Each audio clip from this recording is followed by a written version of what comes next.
Sleep is an important part of a person's health. Kinakailangan ng at least 7 to 8 hours of sleep ang isang adult human upang mag-function ng maayos. Ang sobrang oras ng tulog o kakulangan nito ay maaaring makadulot ng maraming masasamang epekto tulad ng pagkamainipin, panghihina ng katawan, at iba pa. Ngunit alam nyo ba na ang ibang animals ay kailangang matulog ng mahabang oras at mayroon namang natutulog ng kaunti?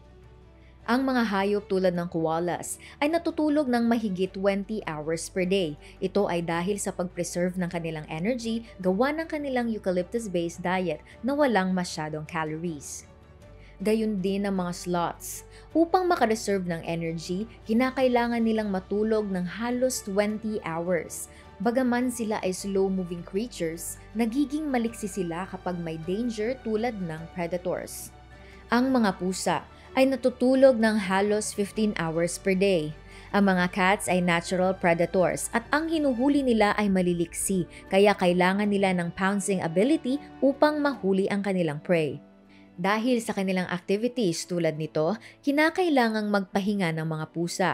Bagaman sila ay nakapikit halos buong araw, ang kanilang senses ay active pa rin sa malaking bahagi ng kanilang pagtulog. Ito ay tinatawag na slow wave sleep.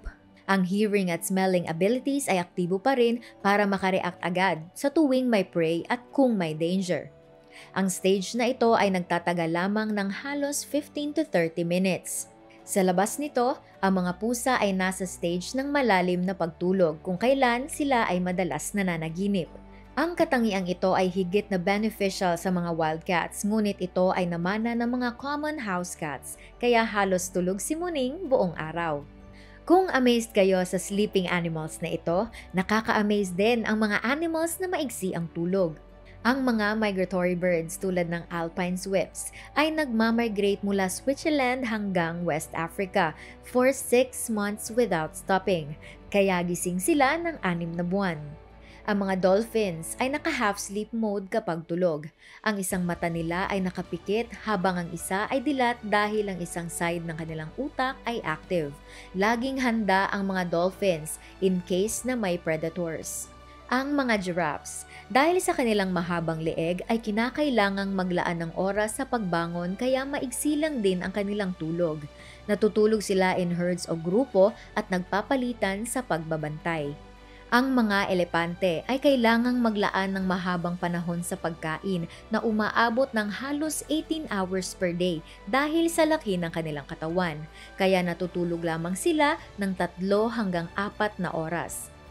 Kahit maiksi lang ang kanilang tulog, tinuturing pa rin sila bilang isa sa mga wisest land animals. Ang pagkakaiba ng mga animals na ito ay isa sa mga solid proof ng existence ng ating wonderful creator. Kahit maigsi o mahaba ang tulog, justified ito sa kanilang nature. Tunay na kamangha-mangha ang lumalalang sa mga kamangha-manghang nilalang.